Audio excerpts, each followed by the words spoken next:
Noun clauses as subjects. A deep dive. Hello, dear learners. Today, we're going to explore a fascinating aspect of the English language that often comes up in exams like TOEFL and IELTS, noun clauses. Specifically, we'll delve deep into understanding how these clauses can function as subjects in sentences. Noun clauses are dependent clauses that can do anything a noun does in a sentence. Just like nouns, they can act as a subject, object, or even a complement. These clauses usually begin with words like how, that, what, whatever, when, where, whether, which, whichever, who, whoever, whom, and why.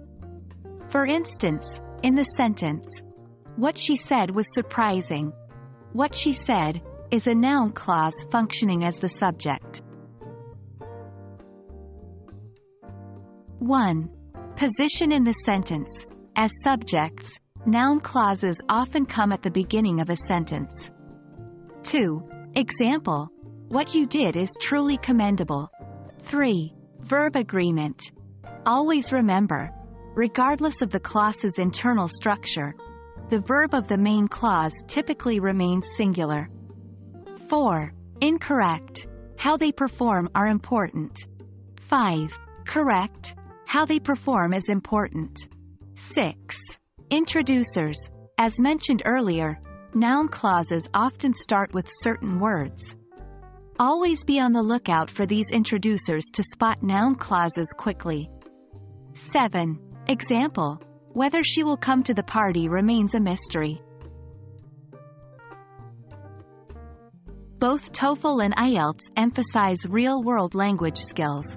Understanding noun clauses is essential not just for grammar accuracy but also for comprehension.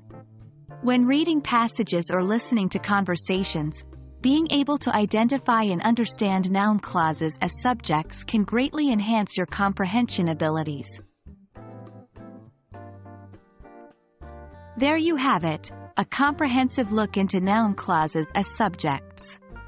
By mastering this, you'll not only elevate your grammar game but also equip yourself better for tests like TOEFL and IELTS. Keep practicing, and always remember, grammar is the foundation upon which language stands. We hope this video was enlightening. Until next time, happy learning!